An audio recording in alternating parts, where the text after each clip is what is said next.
Welcome back. Before the break, we heard from two boys whose families sued their school board for failing to protect them. And yesterday, we heard from other victims of school violence, one of whom was almost killed. If you go to a teacher, then you just get labeled like as a snitch or whatever, and that'll just like make more people hate you. Nobody's helping, nobody's doing anything, and it's just everybody's recording, everybody's having a great time. So tonight, we want to try to answer the questions. What do victims need? Why is helping so hard? And what about the perpetrators of violence? Maybe they need help too. On Fridays, we try to take one topic in the news and we break it wide open in a way that's interesting, insightful, and empowering, and we always have help to do that. Joining us around the table, we have Deborah Pepler, a child psychologist and a leading researcher in youth violence, Terrence Rodriguez, founder of Rex Pride here in Toronto, which provides a safe space for LGBTQ youth, and senior data journalist Valerie Willette, who's been an integral part of this school violence series rollout on CBC News. Okay, let's take a look at this. According to our national survey of 4,000 students and former students, a third of youths told us they were physically assaulted at least once in elementary or middle school, and it was about that same number in high school as well. So our first question is, what do victims of violence in schools need? Terrence, I want to start with you, and before we start, this is something that has touched you personally. Yeah, had a hard time with Catholic school and public school from elementary all the way through high school, because I was actually born a female, transitioned into male. And so my queer identity definitely affected a lot of my experiences from a very early age. So it was little things, getting made fun of, dressing up as a girl, trying to fit in, getting laughed at, getting taunted, followed home from school, to more extreme in high school, getting sexual harassment 3 times in my life, in my high school career, and getting graffiti on my lockers. I think the worst, though, was when the school board asked me to leave my lifestyle at home. Tell me, what, as someone who has lived through that kind of victimization, the attacks, the taunts, the harassment, what do victims of that need? I mean, you know, short-term, medium-term, long-term. It starts really with someone to listen to them. Having people there to support you is, first and foremost, the strongest thing and the most powerful thing, because if isolation, feeling alone is what really drops you into that depression, into that hopeless feeling. Deborah, how good is the system at providing some of the things that Terrence is talking about? Well, I think we're working toward it, but we have a long way to go. There's been an improvement in the rates of youth reporting that they've bullied others, but an increase in the rates of youth who report they're being victimized. So they're still not safe. And at least in Ontario, the Education Act says the first responsibility of principals and teachers is to keep children safe. And the second responsibility is to educate them. So, but even that first hurdle that Terrence outlined, I mean, just feeling like someone's listening to you, right? I mean, that seems like a big piece, because every student that I've talked to as part of this series, their first thing is that they feel like the teachers and the staff didn't believe them, told them to just, you know, pull your bootstraps up. Hey, this is how kids act. This is how kids interact. This is normal. Well, what we know is that youth very seldom come forward and report an incident if it hasn't happened. They're really honest. There's shame and embarrassment in reporting this. So when they do come forward, we should listen to them. We encourage youth to talk to trusted adults, and if the first adult doesn't respond, go and tell another adult until you get an adult who is listening and ready to take action. Okay, now, on the scope of the overall problem, consider another finding in our survey. More than a third of children who experienced violence in elementary or middle school did not report the incidents to anybody. And in high school, it was nearly half of students who didn't report any of the violence incidents. This begins to answer the question of why it can be so hard to help. But Valerie, I mean, in your work, you found a whole host of reasons. There's a lot of different reasons. We know that students don't always speak up. We know that teachers don't always speak up. But what I've heard most often is what's called reputational risks.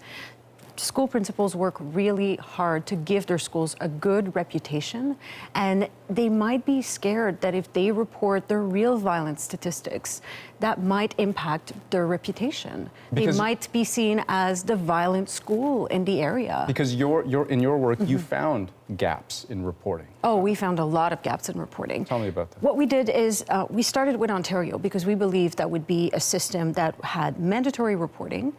And what we found when we got our figures was a lot of different gaps, a lot of red flags, a lot of inconsistencies. 18 school boards out of 76 reported 0 violent incidents for more than 2 years. Right. And when we showed those figures to researchers like Deb, what we found was that they're really that shows that there is vast underreporting on the part of school boards. Right, But because even, it defies belief that there could be 0 incidents. I mean, we're talking about school boards who have 40, 50,000 children enrolled. Right. That's very difficult to reconcile as a data journalist, but also for the researchers we showed this to. Right. But even Canada-wide, we're seeing that 4 out of 13 provinces and territories have mandatory systems to even report. In other places, it is apples and oranges. Sometimes it's voluntary, and sometimes it's even up to each school principal to define what is violence and decide on their own whether or not they decide to report it or not. So there is very little incentive to report.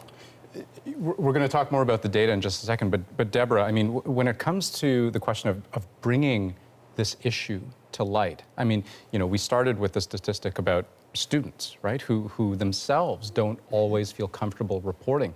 How do you even begin to encourage that level of confidence in the system that if you do it, something will come of it? Well, I think we need to have checks and balances. So, yes, mandatory reporting is really important because if we put an issue on the table, we can look at it, work with it, think about it, but it shouldn't be punitive. And I think principals, as Valerie suggested, are really worried about the reputation of their schools.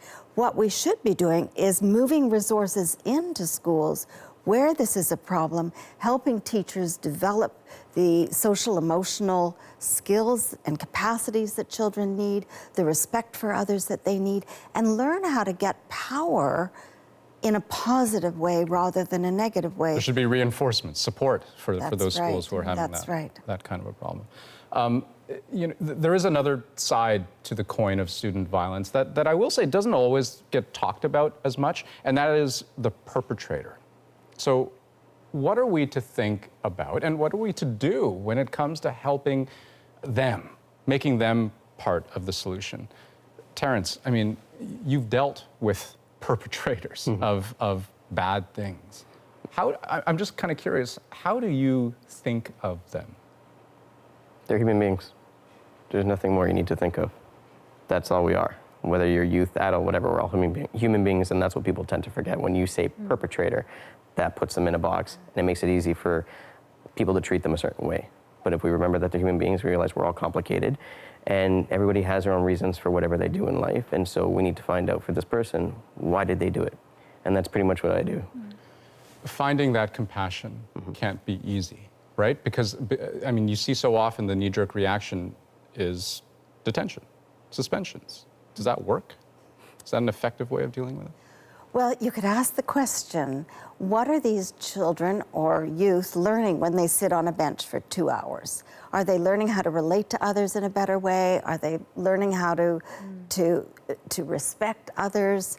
No, they're learning that the people who are in power get to control them and distress them. What we really need to do is provide supports. And again, you could ask the question, does it make sense to exclude these young people from school?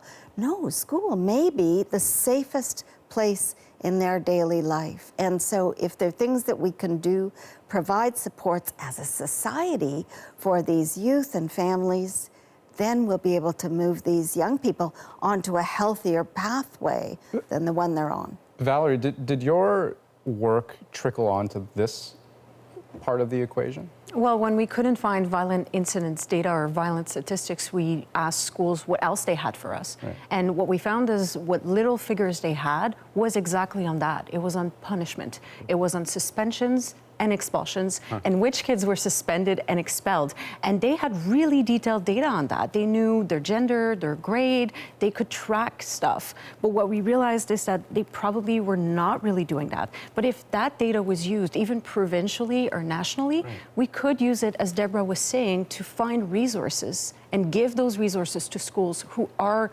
having to give the support to perpetrators.